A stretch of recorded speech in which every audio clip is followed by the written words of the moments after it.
Assalamualaikum warahmatullahi wabarakatuh. Waalaikumsalam warahmatullahi wabarakatuh. Baik anak-anak, sebelum kita mulai dari kegiatan ini, saya minta tolong Mbak Felicia atau Naomi. Silakan pimpin berdoa dulu. Felicia, silakan pimpin berdoa. Silakan Felicia. Silakan mulai. Ayo. Sebelum memulai pelajaran, marilah kita berdoa bersama. Berdoa dimulai.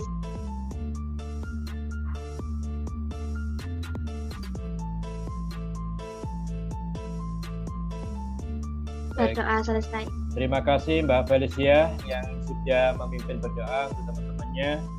Oke, kita lanjut anak-anak. Untuk presensi kehadiran, seperti biasa anak-anak sudah saya siapkan di aplikasi Spenmada ya, di Google Form. Di situ nanti anak-anak akan melakukan presensi dan Pak Suki akan merespon.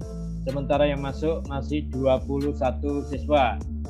Ya mungkin karena situasi dan kondisi kendala sinyal dan sebagainya, atau mungkin kondisi HP atau mungkin laptopnya yang dipergunakan untuk Zoom mengalami hambatan. Tapi tidak apa-apa.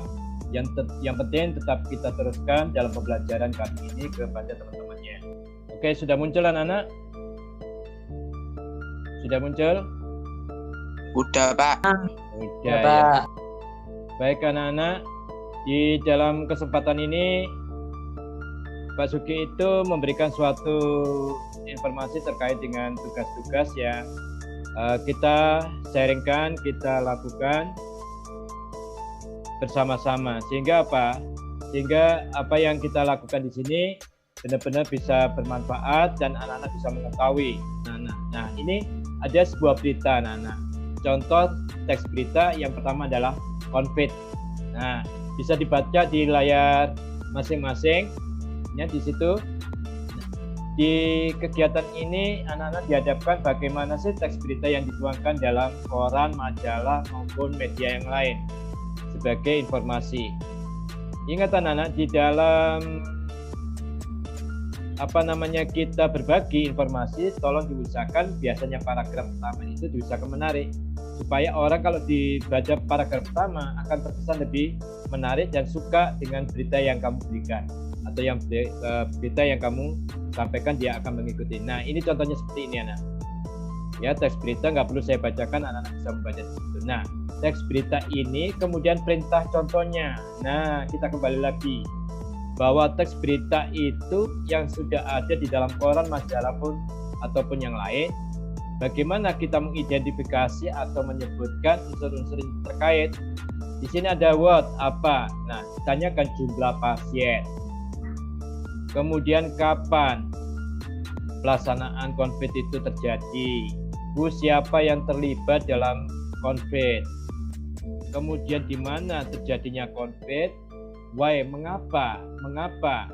Mengapa itu adalah menunjukkan sebab terjadinya COVID atau orang yang terdapat COVID. Ini jumlah pasien positif. Nah, ini bisa dibaca ya. Kemudian how itu adalah menjelaskan secara urut struktur daripada 5W1H. Unsur 5W1H ini adalah menggambarkan dari awal sampai akhir. Jadi how itu merupakan suatu ringkasan atau pendapat informasi yang terkait sebab akibat berdasarkan berita yang ditulis. Nah, ini bisa dibaca sampai kesembuhan. Oke. Nah, sekarang coba saya mau tanya sama anak-anak.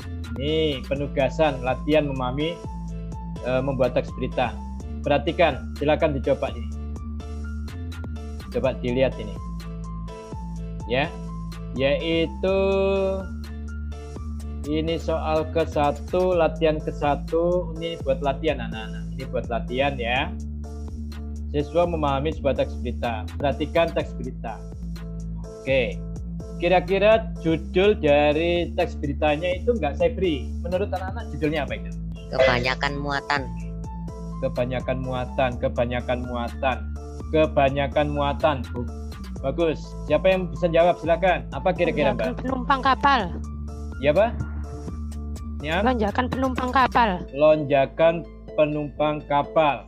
Silakan. Antrian truk yang barang terlalu banyak. Antrian truk yang terlalu banyak ya.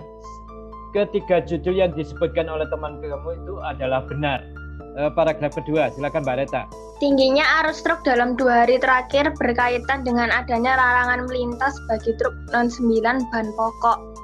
Pada tanggal 21 sampai 25 November, larangan tersebut berlaku bagi truk bersumbu lebih dari 2, truk gandengan, truk tempelan, dan truk kontainer. Bagus, sekarang coba kita melihat ke layar gambar. Nah, kalau tadi berupa teks, sekarang layar gambar. Silakan. Kebakaran, Pak. Kebakaran di mana? Harus jelas. Mas Panji? Di gedung. Kebakaran gedung ya. Baik. Mungkin dari sini ada pertanyaan yang kurang jelas. Mas Exo? Ya, Pak. Silakan.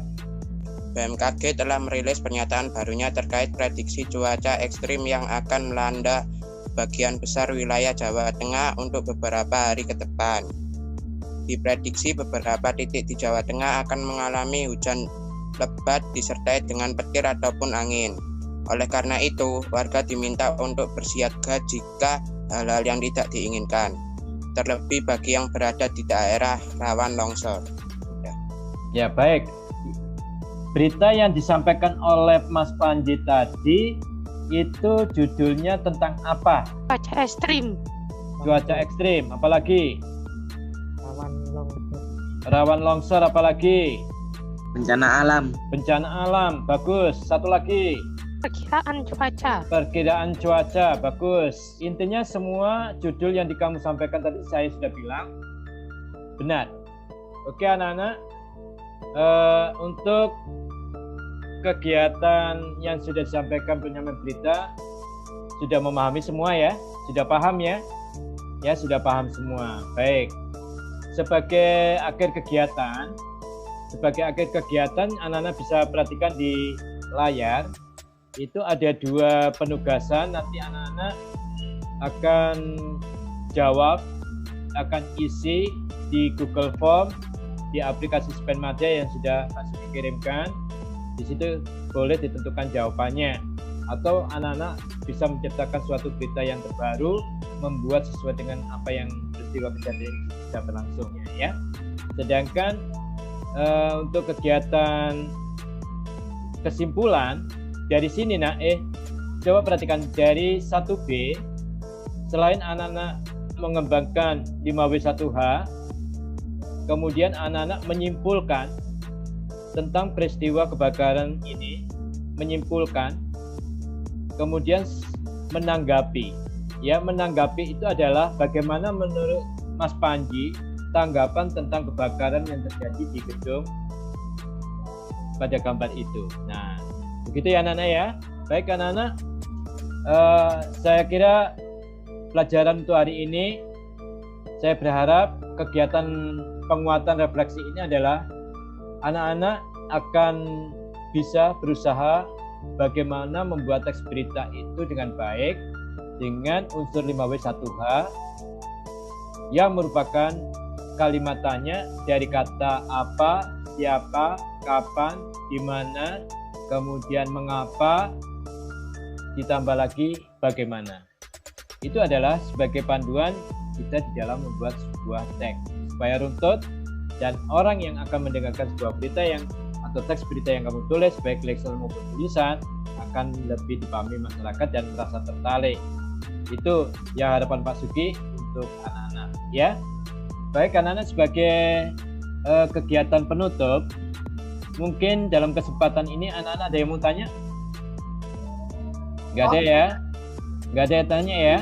Saya kira sudah bagus, sudah cukup, sudah bisa menguasai, cuma harus berlatih terus supaya nanti ke depan besok kalau anak-anak mau sekolah sebagai ketua OSIS, sebagai tokoh masyarakat, sebagai publikasi atau sebagai pebisnis, paling tidak kamu bisa memberikan suatu informasi, tidak hanya berupa atau mungkin informasi-informasi lain yang sifatnya seperti menyampaikan, tidak ada peristiwa, adalah menyampaikan berbagai macam informasi sesuai dengan kebutuhan.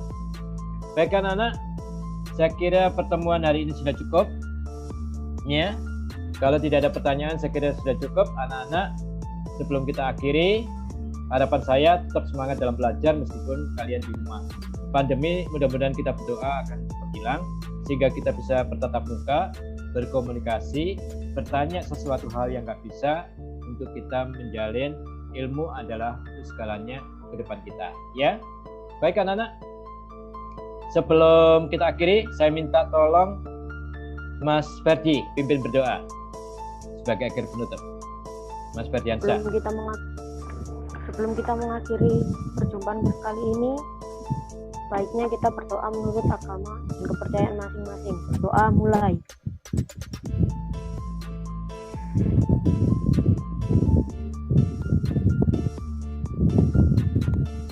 Doa selesai. Baik anak-anak, saya mengucapkan banyak terima kasih kepada anak-anak yang sudah semangat mengikuti pembelajaran kegiatan PPL kedua siklus 2. Pak Suki bersama anak-anak agar tetap semangat dalam meraih prestasi. Baik anak-anak ya, sementara dari Pak Suki itu aja. Saya doakan yang terbaik buat kalian sehingga nanti semuanya akan lebih bagus. Terima kasih. Saya akhiri. Assalamualaikum warahmatullahi wabarakatuh. Waalaikumsalam warahmatullahi wabarakatuh.